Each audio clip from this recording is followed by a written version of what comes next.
Kapag kilala na po ng starting units ng Barangay Ginebra, yan po isa na Helderbrand, Taguiwa, Meg, Tubig at Mamaril. And it's a 2-point lead for Magnolia. JJ Helderbrand laban kay LA Tenorio. And we're tied at Masters. He scores his first 2 points of the game. Paul Artadi is on the court para sa Barangay Ginebra as JJ Helderbrand.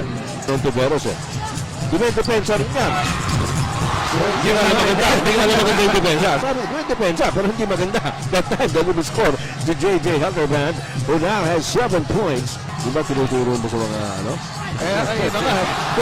Hindi mo lang na nakikinig sa akin eh. Helderbrand at top speed. 9 points now for JJ Helderbrand. Part of the crowd ay dalawa po sa ating mga bronze medalists sa SEA Games Women's Basketball. Amira Isa on the left and Vicky Brick on the right. Arthur Tubid.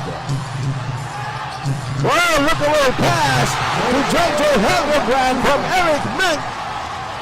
And Helderbrand has 11 points. At itong Barangay Ginebra breaking down that defense of Magnolia. Nagbadak sana siya. And that nice nifty pass by Eric Mink to JJ Helderbrand.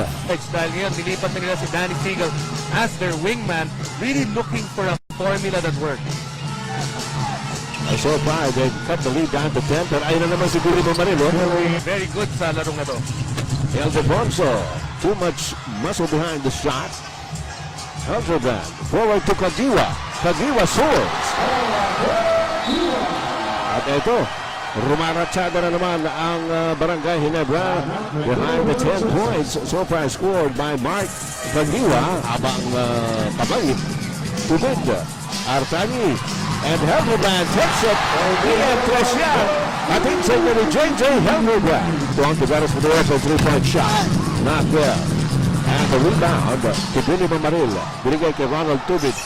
Tumatakbo na naman ang Barangay Ginebra. Pull-up jumper by JJ Helderbrand. Nabanggit natin kanina, Magnolia going with 3 big men. Ginebra, and the biggest lead in this game, an 18-pointer. As we go to a timeout and you watch this 3-point shot at it's a ng bagong TM Discarte Sim. 30 pesos lang may bagong diskarte ka na. JJ Helderbrand there. Pagkatapos hindi pa niya ng 2-point soon. He currently has 16 points, 4 rebounds, and 5 assists on a game here for JJ Helderbrand tonight.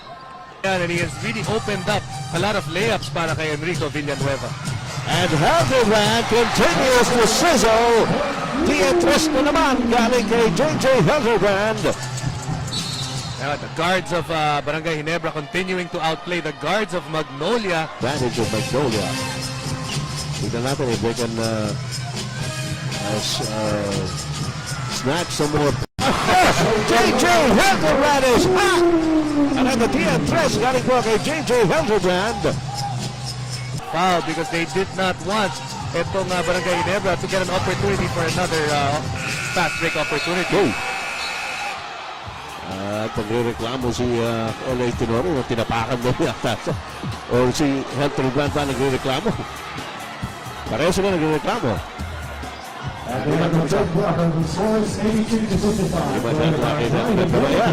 Ang ginawa po dito sa third quarter ni JJ Helderbrand, also Putos has got a total of 22 points. Nandiyan sa La Union.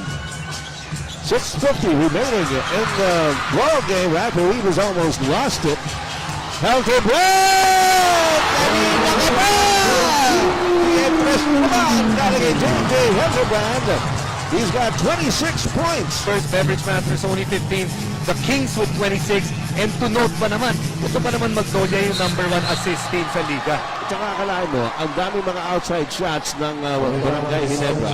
Baka maging target pa ito si Ronald Tubid dahil he has been getting the goat of a lot of the Beverage Masters. Magnolia. So, bibigyan ng dalawang free throws si JJ Helderbrand.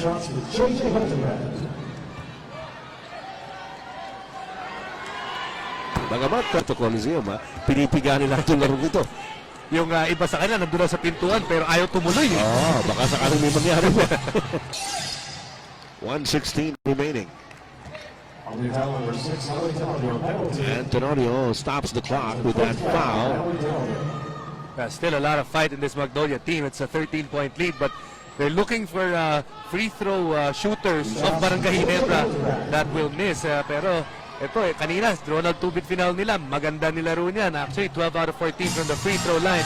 JJ Helterbrand is the top man para dito sa Barangay Ginebra because he already gets his 30th point of the ball game. Grabe.